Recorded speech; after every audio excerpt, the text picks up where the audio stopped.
বঙ্গভঙ্গ ও স্বদেশী আন্দোলন 1905 থেকে 1911 খ্রিস্টাব্দ। ভারতীয় স্বাধীনতা সংগ্রামের ইতিহাসে লর্ড কার্জনের প্রতিক্রিয়াশীল শাসনকাল এক গুরুত্বপূর্ণ অধ্যায়। ভারতে তাঁর সকল কর্মপ্রচেষ্টার মূল লক্ষ্য ছিল ভারতীয় জাতীয়তাবাদ এবং তার মাধ্যমে ভারতীয় জাতীয় কংগ্রেসকে ধ্বংস করা। এই কারণে বিভিন্ন প্রতিক্রিয়াশীল আইন পাশ করে তিনি ভারতবাসীর রাজনৈতিক আশা আকাঙ্ক্ষার মূলে কুঠারাঘাত করতে উদ্যোগী হন। বঙ্গভঙ্গের কারণ 19 শতকের শেষ ও 20 শতকের সূচনায় তৎকালীন ভারতবর্ষে রাজনৈতিক চিন্তাধারা, রাজনৈতিক সচেতনতা ও বুদ্ধিবৃত্তিতে বাঙালি ছিল সর্বাগ্রগণ্য। জাতীয় কংগ্রেসের নেতৃত্ব ছিল বাঙালির হাতে। এক কথায় বাঙালি তখন সমগ্র ভারতকে নতুন পথ দেখাতো। বাঙালির এই প্রগতিশীল ও জাতীয়তাবাদী মনোভাবে ভারতের বড়লাট লর্ড কার্জন আতঙ্কিত হন। তার মতে বাংলা ছিল অশান্তির উৎস। রাজনৈতিক চেতনাসম্পন্ন বাঙালিকে দুর্বল করে সমগ্র ভারতে জাতীয়তাবাদী আন্দোলন ধ্বংস করার উদ্দেশ্যে তার আমলে বাংলাদেশকে দ্বিখণ্ডিত করার প্রস্তাব কার্যকরী করা হয়। এই সরকারি সিদ্ধান্তের প্রতিবাদে সমগ্র বাংলা তথা ভারতে যে আন্দোলনের উদ্ভব হয় তা বঙ্গভঙ্গ আন্দোলন বা স্বদেশী আন্দোলন নামে খ্যাত। লর্ড কার্জন বঙ্গভঙ্গ পরিকল্পনার উদ্ভাবক ছিলেন না। তাঁর শাসনকালের বহু পূর্ব থেকেই একাধিকবার বঙ্গভঙ্গের প্রস্তাব উত্থাপিত হয়। 1854 খ্রিস্টাব্দে বাংলা, বিহার, উড়িষ্যা ও আসাম এর শাসনভার একজন লেফটেন্যান্ট গভর্নরের উপর অর্পিত হয়। এত বড় একটা প্রদেশের শাসনভার কেবলমাত্র একজন লেফটেন্যান্ট গভর্নরের পক্ষে বহন করা সম্ভব ছিল না। 2. 1874 খ্রিস্টাব্দে আসামকে বাংলাদেশ থেকে বিচ্ছিন্ন করে একটা পৃথক প্রদেশ পরিণত করা হয়। এ সময় গোয়ালপাড়া, কাছাড় ও সিয়াট্টো এই তিনটি বাংলা ভাষাভাষী জেলাকে আসামের সঙ্গে জুড়ে দেওয়া হয়। 3. 1896 খ্রিস্টাব্দে আসামের চিফ কমিশনার উইলিয়াম ওয়ার্ড বাণিজ্যিক ও অর্থনৈতিক সুবিধার কথা বলে সমগ্র চট্টগ্রাম বিভাগ এবং ঢাকা, ময়মনসিংহ জেলাদ্বয়কে আসামের সঙ্গে যুক্ত করার প্রস্তাব দেন। কিন্তু প্রবল গণবিক্ষোভের ফলে এই প্রস্তাব বাতিল হয়ে যায়। 1903 খ্রিস্টাব্দে বাংলার লেফটেন্যান্ট গভর্নর অ্যান্ড্রু ফ্রেজার আবার নতুন করে এক বঙ্গভঙ্গের প্রস্তাব দেন। শেষ পর্যন্ত ভারত সরকারের স্বরাষ্ট্র সচিব হাওয়ার্ড রিজলি স্থির করেন যে সমগ্র চট্টগ্রাম বিভাগ এবং ঢাকা, ময়মনসিংহ জেলাকে আসামের সঙ্গে যুক্ত করা হবে। এই পরিকল্পনা রিজলি পরিকল্পনা নামে খ্যাত। এই পরিকল্পনা প্রকাশিত হওয়ার সঙ্গে সঙ্গে দেশময় প্রতিবাদের ঝড় ওঠে। এমনকি ইউরোপীয়দের মুখপাত্র ইংলিশম্যান পত্রিকা এবং ইউরোপীয় বণিক সংঘগুলিও এর বিরুদ্ধে প্রতিবাদ জানায়। শেষ পর্যন্ত সরকার বাধ্য হয়ে এই পরিকল্পনা রদ করে এবং গোপনে বঙ্গভঙ্গের একটি নতুন পরিকল্পনা তৈরি করতে থাকে। 6. নতুন পরিকল্পনা অনুসারে স্থির হয় যে ঢাকা বিভাগ, চট্টগ্রাম বিভাগ, রাজশাহী বিভাগ, পার্বত্য ত্রিপুরা, মালদহ জেলা এবং দার্জিলিং অর্থাৎ উত্তরবঙ্গ ও পূর্ববঙ্গকে আসামের সঙ্গে যুক্ত করে পূর্ববঙ্গ ও আসাম নামে একটি নতুন প্রদেশ গঠিত হবে। এর রাজধানী হবে ঢাকা এবং শাসনভার থাকবে একজন ছোটলাট বা লেফটেন্যান্ট গভর্নরের হাতে। অপরদিকে পশ্চিমবঙ্গ, বিহার, উড়িষ্যা নিয়ে গঠিত হবে মূল বাংলা প্রদেশ এবং তার রাজধানী হবে কলকাতা। বঙ্গভঙ্গের পক্ষে কার্জন যুক্তি দেখান যে মাত্র একজন গভর্নরের পক্ষে বাংলা, বিহার, উড়িষ্যা নিয়ে গঠিত এত বড় একটা প্রদেশের শাসনভার বহন করা সম্ভব নয়। 2. সুদূর কলকাতা থেকে দুর্গম পূর্ব বাংলাকে ভালোভাবে শাসন করা সম্ভব হচ্ছে না। 3. কলকাতা কেন্দ্রিক পশ্চিমবঙ্গের জন্য পূর্ববঙ্গ, আসাম ও উড়িষ্যার উন্নতি বাধাপ্রাপ্ত হচ্ছে। মুসলিম প্রধান পূর্ববঙ্গে হিন্দুদের প্রভাব থেকে মুক্ত হলে চাকরি ও উচ্চশিক্ষার ক্ষেত্রে মুসলিম সম্প্রদায়ের অনেক সুবিধা হবে। 4. স্বতন্ত্র প্রদেশ হিসাবে গঠিত হলেও আসাম অবহেলিত ছিল। কোনো দক্ষ কর্মচারী সেখানে যেতে চাইতো না, তাই আসাম পূর্ববঙ্গের সঙ্গে যুক্ত হলে সেখানে একটি দক্ষ প্রশাসনিক ব্যবস্থা গড়ে উঠবে। স্বরাষ্ট্র সচিব রিজভি যুক্তি দেখান যে আসাম পূর্ববঙ্গের সঙ্গে যুক্ত হলে আসামের চা, তেল, কয়লা প্রভৃতি চট্টগ্রাম বন্দর দিয়ে কম খরচে বাইরে রপ্তানি করা যাবে। সুতরাং সরকারি মতে শাসনতান্ত্রিক সুবিধা, অবহেলিত আসাম প্রদেশের উন্নতি এবং ক্ষয়িষ্ণু মুসলিম ও উড়িষ্যার সংস্কৃতি পুনরুজ্জীবনের জন্য বঙ্গভঙ্গ অপরিহার্য। বলা বাহুল্য, বঙ্গভঙ্গের জন্য লর্ড কার্জন শাসনতান্ত্রিক সুবিধার কথা বললেও তা গ্রহণযোগ্য ছিল না। বাংলার বিশাল আয়তনই যদি মূল সমস্যা হতো, তাহলে জাতীয় কংগ্রেসের প্রস্তাব গ্রহণ করে বাংলা থেকে উড়িষ্যা ও বিহারকে পৃথক করে বাংলা ভাষাভাষী মানুষদের একসঙ্গে রাখা যেত। প্রকৃতপক্ষে কার্জনের মূল উদ্দেশ্য ছিল এইভাবে ভারতীয় রাজনৈতিক আন্দোলনের মধ্যমণি বাঙালিকে দুর্বল করে জাতীয় আন্দোলনকে দুর্বলতর করে দেওয়া। নবগঠিত পূর্ববঙ্গ ও আসাম প্রদেশ 3 কোটি মানুষের মধ্যে 1,80,00,000 ছিল মুসলিম এবং হিন্দু ছিল 1,20,00,000। বাংলা প্রদেশে বাঙালি হিন্দুর সংখ্যা ছিল 1,70,00,000। অপরদিকে হিন্দি ও উড়িয়া ভাষাভাষী মানুষের সংখ্যা ছিল 3,70,00,000। তাঁর পরিকল্পনা কার্যকারী হলে নবগঠিত দুটি প্রদেশেই রাজনৈতিক জ্ঞানসম্পন্ন বাঙালি হিন্দুরা সংখ্যালঘুতে পরিণত হয়ে তাদের গুরুত্ব হারিয়ে ফেলত এবং এতে কংগ্রেসেও দুর্বল হয়ে পড়ত। 1896 খ্রিস্টাব্দে চট্টগ্রাম বিভাগের কমিশনার ওল্ড হ্যাম বঙ্গভঙ্গের সমর্থনে এক গোপন পত্র লেখেন যে এর ফলে সংখ্যালঘু হিন্দুদের রাজনৈতিক প্রাধান্য অনেক কমে যাবে। 2. 1903 খ্রিস্টাব্দে লর্ড কার্জন বঙ্গভঙ্গ সম্পর্কে বাংলার গভর্নর ফ্রেজারকে লেখেন, পূর্ববঙ্গের জেলাগুলির বাঙালিরা রাজদ্রোহাত্মক আন্দোলনকে উৎসাহ দেয়, অতএব তাদের বাকি প্রদেশ থেকে পৃথক করার প্রস্তাবের সপক্ষে এর চেয়ে দামি কোনো যুক্তি থাকতে পারে না।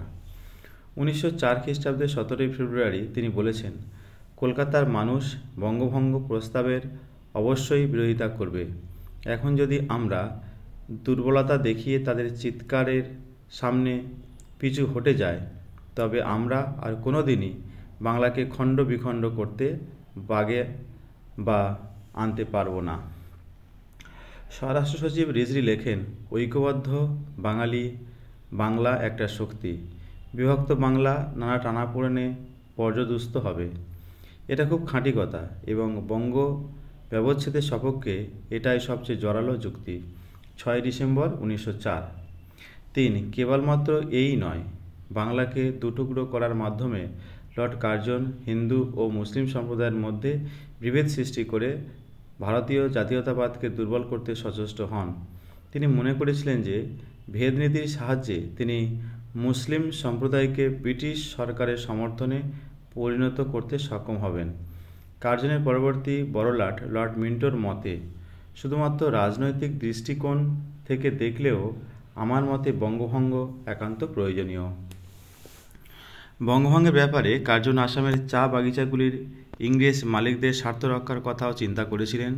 এইসব চা বাগিচা ইংরেজ মালিকরা তাঁকে বোঝান যে পূর্ববঙ্গ ও আসামকে নিয়ে একটি নতুন প্রদেশ গঠন করে এবং যদি আসামকে রেলপথে চট্টগ্রাম বন্দরের সঙ্গে যুক্ত করা হয়, তাহলে আসাম থেকে কলকাতা বন্দরে চা আনার খরচ অনেক কমে যাবে। বলা বাহুল্য, তিনি ব্রিটিশ পুঁজি সম্পর্কেও সচেতন ছিলেন। 1905 খ্রিস্টাব্দে মে মাস থেকে বঙ্গভঙ্গের একটা নতুন পরিকল্পনা কিছু কিছু সংবাদপত্রে প্রকাশিত হতে থাকলেও বাঙালি জাতি এর বিরুদ্ধে প্রতিবাদে সোচ্চার হয়ে ওঠে। বাঙালি সমবেত প্রতিবাদকে উপেক্ষা করে 1905 খ্রিস্টাব্দে 19 জুলাই সরকারিভাবে বঙ্গভঙ্গের পরিকল্পনা ঘোষিত হয় এবং বলা হয় যে আগামী 16 অক্টোবর থেকে বঙ্গভঙ্গ কার্যকরী হবে। এর প্রতিবাদে সারা বাংলায় পরে সারা ভারতে এক প্রবল আন্দোলন গড়ে ওঠে, যা স্বদেশী আন্দোলন নামে পরিচিত। সংগ্রামশীল জাতীয়তাবাদের উন্মেষ। 19 শতকের শেষ দশকে নরমপন্থী কংগ্রেস নেতৃত্ববৃন্দের ব্যর্থতা ও তাঁদের কার্যকলাপের বিরুদ্ধে প্রতিবাদ ধ্বনিত হতে থাকে। এবং কংগ্রেসের অভ্যন্তরে চরমপন্থী নামে এক নতুন দল উদ্ভব হয়। বঙ্গভঙ্গের সময় এই দুই দলের বিরোধ প্রকাশ্যে এসে পড়ে এবং রাজনৈতিক লক্ষ্য ও পদ্ধতি নিয়ে উভয়ের মধ্যে গোলযোগ শুরু হয়। 1907 খ্রিস্টাব্দে জাতীয় কংগ্রেসের সুরাট অধিবেশনে তাদের বিরোধ চরমে পৌঁছয় এবং উভয়ে পরস্পর থেকে বিচ্ছিন্ন হয়ে যায়। ভারতীয় রাজনীতিতে চরমপন্থী দলের উদ্ভব ও প্রসারের পক্ষে কয়েকটি কারণ বিদ্যমান ছিল। কারণ 1885 থেকে 1905 খ্রিস্টাব্দ পর্যন্ত জাতীয় কংগ্রেসের নেতৃত্ব নরমপন্থীদের কারায়ত্ত ছিল। ইংরেজি শিক্ষিত মধ্যবিত্ত ও ধনিক শ্রেণী পরিচালিত জাতীয় কংগ্রেসের সঙ্গে সাধারণ মানুষের কোনো সম্পর্ক ছিল না। ব্রিটিশ সরকারের সুবুদ্ধি ও ন্যায় বিচারের প্রতি তাদের প্রবল আস্থা ছিল। ইংল্যান্ড ছিল তাদের সর্বপ্রকার আশা আকাঙ্ক্ষা ও অনুপ্রেরণার উৎস। রাজনীতি ক্ষেত্রে তাদের লক্ষ্য ছিল ইংরেজ শাসনের অধীনে কিছু সুযোগ সুবিধা লাভ করা এবং তা অর্জনের উপায় হিসাবে তারা আবেদন নিবেদনের নীতি ও সরকারের সদিচ্ছায় বিশ্বাসী ছিলেন। বৎসরান্তে একবার 3 দিনের জন্য মিলিত হয়ে তারা সরকারের কাছে কতকগুলো প্রস্তাব পাঠিয়ে দিতেন, কিন্তু সেগুলো গ্রাহ্য হলো কি হলো না সেদিকে কোনো তাদের নজর ছিল না। হিউম জাতীয় কংগ্রেসকে গণ আন্দোলনে সামিল করতে চেয়েছিলেন, কিন্তু কংগ্রেসি নেতৃত্ববৃন্দের কাছ থেকে সে সম্পর্কে কোনো সাড়া পাননি। কংগ্রেসি নেতৃত্ববৃন্দের দুর্বলতা এবং তাদের দাবি পূরণের সরকারের উদাসীন্যে কংগ্রেসের অভ্যন্তরীণ অপেক্ষাকৃত তরুণেরা অসহিষ্ণু হয়ে ওঠেন এবং তারা এই রাজনৈতিক ভিক্ষাবৃত্তির বিরুদ্ধে প্রতিবাদ জানাতে থাকেন। মহারাষ্ট্রের বাল গঙ্গাধর তিলক প্রতিবাদে সোচ্চার হন। অরবিন্দ ঘোষ ইন্দুপ্রকাশ পত্রিকায় স্পষ্ট লেখেন যে কংগ্রেসের লক্ষ্য কর্মপদ্ধতি ও গঠনতন্ত্র ভ্রান্ত, অবৈধ এবং নেতৃত্বের আসনে সমাসীন ব্যক্তিবৃন্দ কোনো ক্রমে নেতা হওয়ার যোগ্য নন। তারা দেশ ও জাতির সঙ্গে বিশ্বাসঘাতকতা করে যাচ্ছেন। ন্যায্য দাবি আদায়ের জন্য নিয়মতান্ত্রিক আন্দোলনের পথ ত্যাগ করে তারা সরকারের বিরুদ্ধে কঠোর নীতি ও বলিষ্ঠ কর্মপন্থা অবলম্বনের দাবি জানান। জাতীয় কংগ্রেসের আদি নেতৃবৃন্দ পাশ্চাত্য সভ্যতা ও সংস্কৃতির প্রভাবাধীন ছিলেন। পাশ্চাত্য সভ্যতা, সাহিত্য, ধর্ম, ভাষা, রাজনৈতিক প্রতিষ্ঠান প্রভৃতিকে তারা ভারতীয় সভ্যতা ও সংস্কৃতি অপেক্ষা বহুলাংশে উত্তম মনে করতেন। এই সময় অর্থনৈতিক ক্ষেত্রে ইংরেজদের সীমাহীন শোষণ ও শিক্ষিত ভারতীয়দের বেকারত্ব যুব সমাজকে ইংরেজ সভ্যতার প্রতি বিদ্বেষ ভাবাপন্ন করে তোলে। রাজনারায়ণ বসু ও হিন্দু মেলার কার্যকলাপ, দক্ষিণেশ্বরের পূজারী ব্রাহ্মণ শ্রী শ্রী রামকৃষ্ণদেবের জীবন ও বাণী, বঙ্কিমচন্দ্র প্রচারিত দেশচর্চার নতুন মন্ত্র এবং স্বামী বিবেকানন্দ ও স্বামী দয়ানন্দের বিপ্লবী চেতনা যুব সম্প্রদায়কে নবীন আদর্শে দীক্ষিত করে। তারা প্রাচীন ভারতীয় ধর্ম ও ঐতিহ্যের প্রতি দৃষ্টিপাত করতে শুরু করেন। ঠিক এই সময়ে 1893 খ্রিস্টাব্দের শিকাগো বিশ্ব ধর্ম সম্মেলনে স্বামী বিবেকানন্দের প্রাচ্য সভ্যতা ও হিন্দু ধর্মের মহত্বকে জগতের সামনে প্রচার করলে শিক্ষিত যুব সম্প্রদায় গভীর অনুপ্রেরণা লাভ করে। ভারতের আধ্যাত্মিক বাণীতে শ্রদ্ধাশীল স্বামী বিবেকানন্দ বিশ্বাস করতেন যে একমাত্র আধ্যাত্মিক মুক্তির দ্বারাই ভারতের রাজনৈতিক স্বাধীনতা অর্জন করা সম্ভব। দেশবাসীকে তিনি বলেন যে বীরভোগ্যা বসুন্ধরা, দুর্বলতাই হলো পাপ, কেবলমাত্র সাহসী শক্তিমানরাই স্বাধীনতা অর্জন ও রক্ষা করতে পারে। স্বাদেশিকতার দীক্ষাগুরু বঙ্কিমচন্দ্র ঘোষণা করেন যে দেশ মাতাই হলেন ঈশ্বর, দেশপ্রেমী ধর্ম এবং দেশ সেবাই ঈশ্বরের উপাসনা। ঋষি বঙ্কিমচন্দ্র ও স্বামী বিবেকানন্দের নব্য হিন্দুবাদ যৌবনকে গভীরভাবে আলোড়িত করে। পাশ্চাত্য সভ্যতার প্রগতিশীল বিষয়গুলিকে তারা শোষকের সভ্যতা বলে বর্জন করে প্রাচীন হিন্দু ধর্মের উপর চরমপন্থীর রাজনীতির বুনিয়াদ গড়ে তুলতে প্রয়াসী হন। তিলক, লাজপত রায়, বিপিনচন্দ্র পাল, অরবিন্দ ঘোষ প্রমুখ নেতৃবৃন্দ প্রাচীন ভারতীয় ধর্ম ঐতিহ্যের উপর ভিত্তি করে রাজনৈতিক আন্দোলন চালাতে শুরু করেন। অরবিন্দ ঘোষ বলেন, স্বাধীনতা আমাদের লক্ষ্য এবং একমাত্র হিন্দু ধর্মই আমাদের আশা আকাঙ্ক্ষা পরিতৃপ্ত করতে পারে। ইংরেজ সরকারের সীমাহীন শোষণ, বৈষম্যমূলক করভার, দেশীয় শিল্পের ধ্বংসপ্রাপ্তি, দেশবাসীর সীমাহীন বেকারত্ব, ভারতীয়দের চরম অর্থনৈতিক দুর্গতির দিকে ঠেলে দেয়। দাদাভাই নওরোজি, রমেশচন্দ্র দত্ত, মহাদেব গোবিন্দ রানাডে তাদের মূল্যবান তত্ত্বসমৃদ্ধ গ্রন্থে ব্রিটিশ শাসনের নগ্ন রূপ সুস্পষ্টভাবে তুলে ধরেন। উইলিয়াম ডিগবি তাঁর প্রসপ্যারাস ব্রিটিশ ইন্ডিয়া গ্রন্থে ভারতের অর্থনৈতিক দুর্দশার জন্য সরাসরি ব্রিটিশ শোষণকেই দায়ী করেন। দাদাভাই নওরোজি বলেন যে স্বায়ত্তশাসনই হল ভারতের দারিদ্র্য ও দুর্বলতা থেকে মুক্তির একমাত্র উপায়।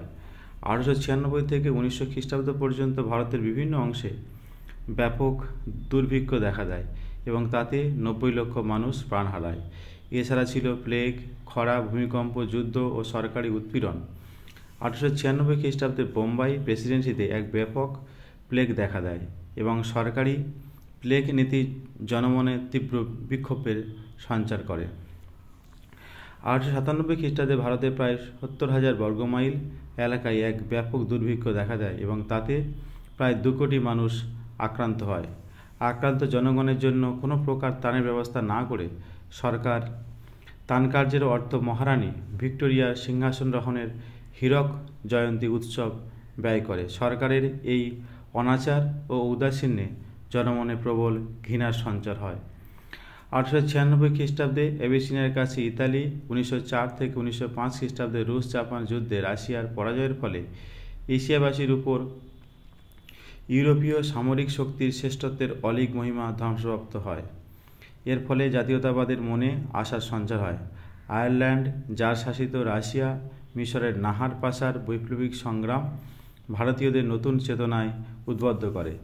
এছাড়া দক্ষিণ আফ্রিকায় ভারতীয়দের প্রতি দুর্ব্যবহার এবং এই ঘটনার প্রতি ভারত সরকারের উদাসীন্যে জনমনে এই ধারণায় জন্মায় যে বিদেশি শাসকদের কাছ থেকে কোনো সাহায্য পাওয়া সম্ভব নয়। উগ্র জাতীয়তাবাদের বিকাশে লর্ড কার্জনের স্বৈরাচারী শাসনের ভূমিকা গুরুত্বপূর্ণ। জনগণের মতামতকে সম্পূর্ণভাবে উপেক্ষা করে কেবলমাত্র সাম্রাজ্যবাদী স্বার্থে তিনি ভারতে বেশ কিছু প্রতিক্রিয়াশীল আইন পাশ করেন। কলকাতা কর্পোরেশন আইন 1899 ও ভারতীয় বিশ্ববিদ্যালয় আইন 1904 পাশ করে তিনি ভারতবাসীর স্বায়ত্তশাসন ও শিক্ষার অধিকার খর্ব করেন। ভারতীয়দের সম্পর্কে তাঁর খুব হীন ধারণা ছিল। সরকারি চাকরির ক্ষেত্রেও তিনি শিক্ষিত ভারতীয়দের যোগ্য মর্যাদা দিতে রাজি ছিলেন না। তাঁর প্রতিক্রিয়াশীল শাসনের বিরুদ্ধে অসন্তোষের আগুন জ্বলছিল।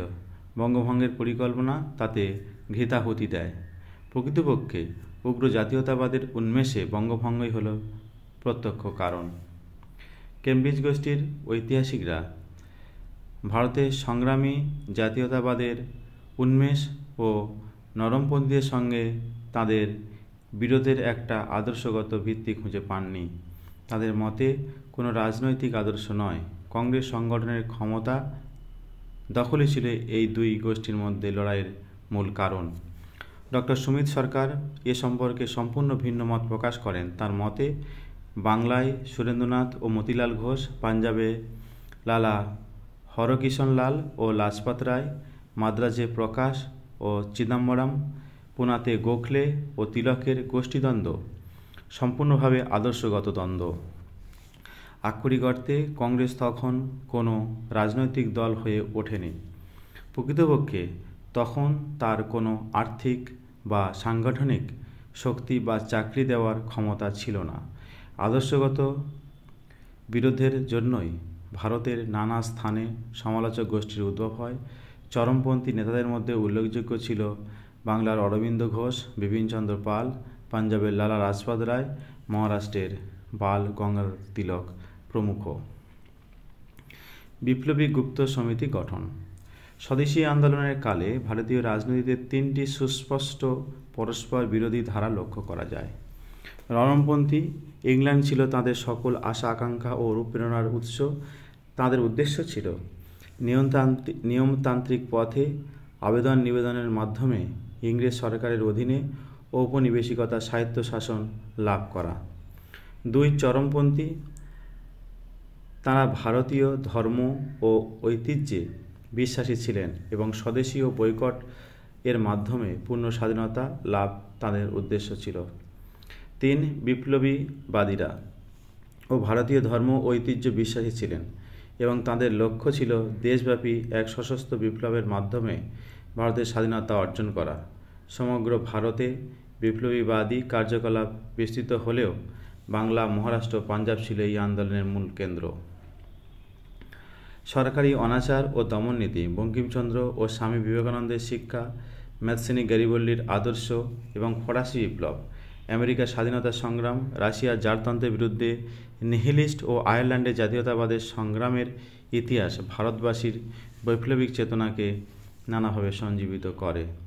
এছাড়া বাংলার অরবিন্দ ঘোষ, মহারাষ্ট্রের বালগঙ্গাধর তিলক, পাঞ্জাবের লালা লাজপত রায়, মাদ্রাজের চিদম্বরম পিল্লাই এর বক্তৃতা এবং রচনাও বৈপ্লবিক আদর্শ গ্রহণে যুব সমাজকে নানাভাবে প্রভাবিত করেছিল।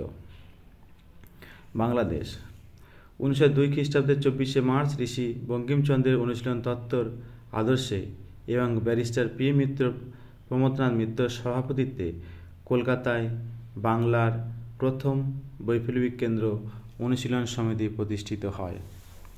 লাঠি খেলা, শরীরচর্চার মাধ্যমে দেশে ছাত্রশক্তি বিস্তারের উদ্দেশ্য কলকাতার মদন মিত্র লেনে সমিতির একটি আখড়া স্থাপিত হয়। বঙ্গীয় বিপ্লববাদের ইতিহাসে পি মিত্র এক স্মরণীয় পুরুষ। অনুশীলন সমিতি প্রতিষ্ঠার পূর্বে তিনি অন্তত 4 বার বাংলাদেশে গুপ্ত সমিতি প্রতিষ্ঠার চেষ্টা করতে ব্যর্থ হন। অনুশীলন সমিতি প্রতিষ্ঠিত হওয়ার 1 সপ্তাহ পরে বাংলাদেশে বিপ্লবী গুপ্ত সমিতি প্রতিষ্ঠার জন্য বরোদা থেকে অরবিন্দ ঘোষের নির্দেশে যতীন্দ্রনাথ বন্দ্যোপাধ্যায় কলকাতায় আসেন। 108 সিআর আপার সার্কুলার রোডে যতীন্দ্রনাথের গুপ্ত সমিতি প্রতিষ্ঠিত হয়। 2 সমিতিরই উদ্দেশ্য ছিল দৈহিক, মানসিক ও চারিত্রিক উন্নতি সাধন করে সশস্ত্র পথে ভারতের স্বাধীনতা অর্জন। এই কারণে 2 সমিতি যুক্ত হয়ে যায় এবং পি মিত্র এই সমৃদ্ধ দলের সভাপতি, চিত্তরঞ্জন দেশবন্ধু দাস ও অরবিন্দ ঘোষ সহ সভাপতি এবং সুরেন্দ্রনাথ ঠাকুর কোষাধ্যক্ষ নিযুক্ত হন। স্বামী বিবেকানন্দের শিষ্যা আইরিশ দুহিতা, ভগিনী নিবেদিতা এই সমিতির সঙ্গে যুক্ত ছিলেন। তখন অনুশীলন সমিতি বলতে পি মিত্রের পরিচালনাধীন উভয় দলকেই বোঝাতো। সমিতির সদস্যদের নিয়মিত ব্যায়াম, মুষ্টিযুদ্ধ, লাঠি খেলা, সাঁতার কাটা, অশ্বারোহণ ও অশ্বাচারণায় পাঠ নিতে হতো। এছাড়া মানসিক ও নৈতিক উন্নতির জন্য তাদের দেশ বিদেশের ইতিহাস ও নানা গ্রন্থ পাঠ করতে হতো। গীতা ও আনন্দমঠ ছিল তাদের অবশ্য পাঠ্য গ্রন্থ। 1905 খ্রিস্টাব্দে বঙ্গভঙ্গ আন্দোলনকে কেন্দ্র করে বিপ্লবীরা অধিকতর সক্রিয় হয়ে ওঠে। ঢাকা, রংপুর, দিনাজপুর, জলপাইগুড়ি, রাজশাহী, ময়মনসিংহ, বরিশাল, চট্টগ্রাম, কুমিল্লা, ফরিদপুর, কটক ও কলকাতা বিভিন্ন স্থানে অনুশীলন সমিতির শাখা প্রতিষ্ঠিত হয়। 1907 খ্রিস্টাব্দের মধ্যে কেবলমাত্র অনুশীলন সমিতি ঢাকার কেন্দ্রের অধীনেই কমপক্ষে 500টির শাখা প্রতিষ্ঠিত হয়। ঢাকা অনুশীলন সমিতির প্রধান পরিচালক ছিলেন পুলিন বিহারী দাস। অনুশীলন সমিতি ছাড়াও এ সময় বাংলাদেশের নানা স্থানে একাধিক গুপ্ত সমিতি গড়ে ওঠে। এগুলির মধ্যে ময়মনসিংহের সাধনা সমিতি ও শহীদ সমিতি, ফরিদপুরের ব্রতী সমিতি, ঢাকার মুক্তি সংঘ প্রভৃতি উল্লেখযোগ্য। বিপ্লবী আন্দোলনের কার্যপদ্ধতি নিয়ে অচিরে পি মিত্রের সঙ্গে অরবিন্দ ভ্রাতা বরেন্দ্রনাথ ঘোষ, স্বামী বিবেকানন্দ ভ্রাতা ভূপেন্দ্রনাথ দত্ত, উল্লাসকর দত্ত, হেমচন্দ্র দাস কানুনগো, দেবব্রত বসু, অবিনাশ চন্দ্র ভট্টাচার্য ও অপরাপর তরুণ নেতাদের বিরোধ বাঁধে। তাঁরা পি মিত্রের নীরব শরীরচর্চার নীতির পরিবর্তে বিপ্লবী আদর্শ প্রচার ও বৈপ্লবিক কার্যাবলীর উপর গুরুত্ব আরোপ করেন। বিপ্লবী আদর্শ প্রচারের জন্য অরবিন্দ ঘোষের পরামর্শ ও ভগিনী নিবেদিতার প্রত্যক্ষ সহযোগিতায় বারিন্দ ও ভূপেন্দ্রনাথ দত্তের উৎসাহ 1906 খ্রিস্টাব্দের যুগান্তর পত্রিকা প্রকাশিত হয়। এই পত্রিকা সরাসরি সশস্ত্র পথে গেরিলা যুদ্ধের মাধ্যমে ভারতের স্বাধীনতার বাণী প্রচার করত। জনমানসে এই পত্রিকার প্রভাব ছিল অপরিসীম। এই গোষ্ঠী পত্রিকার কাজ নিয়ে ব্যস্ত থাকত বলে এর পূর্ব নামের স্মৃতি ক্রমশ জনমন থেকে মুছে যায় এবং এই গোষ্ঠী যুগান্তর দল নামে পরিচিত লাভ করে। এই সময় অরবিন্দ ঘোষ সম্পাদিত বন্দে মাতরম এবং ব্রহ্মবন্ধ উপাধ্যায় সম্পাদিত সন্ধ্যা পত্রিকা ও বিপ্লবী ভাবধারা প্রচার করত।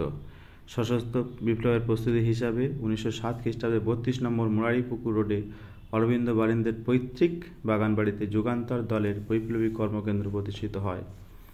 মাতৃমুক্তি যজ্ঞে নিবেদিত প্রাণত্যাগী বিপ্লবীরা এখানে কঠোর ব্রহ্মচর্য ও চরম কৃচ্ছ সাধনার মাধ্যমে আগামী দিনের বিপ্লবের জন্য প্রস্তুতি শুরু করেন। দেশব্যাপী সশস্ত্র বিপ্লবের জন্য এখানে অস্ত্র সংগ্রহ, বোমা তৈরির পরীক্ষা নিরীক্ষা চলতে থাকে। বোমা তৈরির জন্য মেদিনীপুরের হেমচন্দ্র দাস কাননগ পৈতৃক সম্পত্তি বিক্রি করে প্যারিস যাত্রা করেন। পূর্বে এই দলে সন্ত্রাসবাদ বা গুপ্ত হত্যার কোনো স্থান ছিল না। বিপ্লবীর লক্ষ্য ছিল ব্যাপক গণ অভ্যুত্থান, কিন্তু সরকারি দমননীতির ফলে তাঁরা সন্ত্রাসবাদের পথ ধরতে বাধ্য হন। তাঁরা জানতেন যে 2-4 জন ইংরেজ হত্যা করে স্বাধীনতা আসবে না, কিন্তু জনমনের প্রবল উৎসাহ ও আত্মবিশ্বাসের সঞ্চার হবে। বিপ্লবী সমিতিগুলি তাদের কার্য পরিচালনার জন্য প্রথমে দেশ হিতৈষী ধনবান ব্যক্তিদের দানের উপর নির্ভর করত। পরে বিপ্লবী কার্যাবলী বৃদ্ধি পেলে অধিক অর্থের প্রয়োজনে বিপ্লবীরা ডাকাতির পথ গ্রহণে বাধ্য হন। বিমিত্র ডাকাতির ঘোরতর বিরোধী ছিলেন। অপরপক্ষে অরবিন্দ ঘোষ যুক্তি দেখান যে দেশের মুক্তির প্রয়োজনে কোনো কাজই নীতিবিরুদ্ধ নয়। যুগান্তর দলের উদ্যোগে পূর্ববঙ্গ ও আসাম স্বৈরাচারী লেফটেন্যান্ট গভর্নর ব্যামফিল্ড ফুলার এবং বাংলার গভর্নর অ্যান্ড্রু ফ্রেজারকে একাধিকবার হত্যার চেষ্টা করা হয়। ঢাকার ভূতপূর্ব ম্যাজিস্ট্রেট অ্যালেন সাহেব এর উপর গুলি চলে 25 ডিসেম্বর 1907। গুলি চলে কুষ্টিয়ার পাদ্রি হিকেনবথেম এর উপর। চন্দননগরের স্বৈরাচারী মেয়র তাদ্দিভেলের গৃহে বোমা পড়ে 11 এপ্রিল 1908। এইভাবে সারা বাংলার নানা স্থানে রাজনৈতিক ডাকাতি ও বিশ্বাসঘাতক নিধন চলতে থাকে। বিপ্লবীদের প্রধান লক্ষ্য ছিল কলকাতার প্রেসিডেন্সি ম্যাজিস্ট্রেট কিংসফোর্ড। প্রাণ ভয়ে তিনি বিহারের মজফ্ফরপুরে বদলি হয়ে যান। বিপ্লবী দলের নির্দেশে বাংলার 2 তরুণ প্রফুল্ল চাকি ও ক্ষুদিরাম বসু কিংসফোর্ডকে হত্যার জন্য মজফ্ফরপুর যাত্রা করেন। 1908 সালের 30 এপ্রিল সন্ধ্যার অন্ধকারে তাঁরা কিংসফোর্ডের গাড়ি লক্ষ্য করে বোমা ছোড়েন। গাড়িতে কিংসফোর্ড ছিলেন না, ছিলেন ব্যারিস্টার কেনেডির স্ত্রী ও কন্যা। তাঁরা নিহত হন। পুলিশের কাছে ধরা পড়ার পরেই প্রফুল্ল চাকি মোকামা স্টেশনে নিজের পিস্তলের গুলিতে আত্মহত্যা করেন এবং বন্দি ক্ষুদিরামের ফাঁসি হয় 11 আগস্ট 1908। 19 বছরের তরুণ ক্ষুদিরাম নির্ভীক চিত্তে হাসি মুখে বীরের মতো ফাঁসি মঞ্চে জীবন উৎসর্গ করেন। তাঁর আত্মাদান সারা দেশে এক ব্যাপক উন্মাদনার সৃষ্টি করে। এই হত্যাকাণ্ডের সূত্র ধরে পুলিশ মুরারিপুকুর বাগানবাড়িতে তল্লাশি চালায় এবং অরবিন্দ বারিন্দ সহ মোট 47 জনকে গ্রেপ্তার করে বিখ্যাত আলিপুর বোমার মামলা শুরু করে 1908 খ্রিস্টাব্দে। আসামিদের পক্ষে উকিল ছিলেন চিত্তরঞ্জন দাস, পরবর্তীকালে দেশবন্ধু। মামলা চলাকালে নরেন গোসাই নামে জনৈক দুর্বলচিত্ত বিপ্লবী পুলিশের কাছে দলের গোপন তথ্য ফাঁস করে দিতে থাকলে কানাইলাল দত্ত, সত্যেন্দ্রনাথ দত্ত বসু নামের 2 বিপ্লবী জেলের মধ্যে গোপনে পিস্তল আনিয়ে গোসাইকে হত্যা করেন। বিচারে তাঁদের ফাঁসি হয়। সমগ্র বিশ্বে বিপ্লবীবাদী ইতিহাসে এক নজরবিহীন ঘটনা। আলিপুর বোমা মামলা প্রায় 1 বছর চলে। শেষ পর্যন্ত বিপ্লবী নায়ক অরবিন্দ ঘোষ মুক্তি লাভ করলেও অধিকাংশ বিপ্লবীরই দীর্ঘমেয়াদী কারাদণ্ড ও দ্বীপান্তরের শাস্তি হয় 1909 খ্রিস্টাব্দ। এরপর সরকার নানাভাবে বিপ্লবী আন্দোলন দমনের সচেষ্ট হয়। 1908 খ্রিস্টাব্দে সুভাষচন্দ্র মল্লিক, শ্যামসুন্দর চক্রবর্তী, পুলিন বিহারী দাস, অশ্বিনী কুমার দত্ত প্রমুখ দেশপ্রেমিক নির্বাসিত করা হয়। 1909 খ্রিস্টাব্দে অনুশীলন ও যুগান্তর দল নিষিদ্ধ বলে ঘোষিত হয়। এই সময়ে ইংরেজ সেনাপতি কিসেনার সারা ভারতে সামরিক আইন জারির পরামর্শ দেন। বলা বাহুল্য, এতেও বাংলা বিপ্লবী আন্দোলন দমন করা সহজসাধ্য হয়নি। 1909 খ্রিস্টাব্দে আলিপুর বোমা মামলার সরকারি উকিল আশুতোষ বিশ্বাস ও 1910 খ্রিস্টাব্দে পুলিশের ডেপুটি সুপারিনটেন্ডেন্ট শামসুল আলম কলকাতা হাইকোর্টের অভ্যন্তরে বিপ্লবীদের গুলিতে নিহত হন। 1911 খ্রিস্টাব্দে বিদ্রোহমূলক জনসভা নিবারক আইন প্রবর্তিত হয়। নেক্সট পার্ট পরের ভিডিওতে।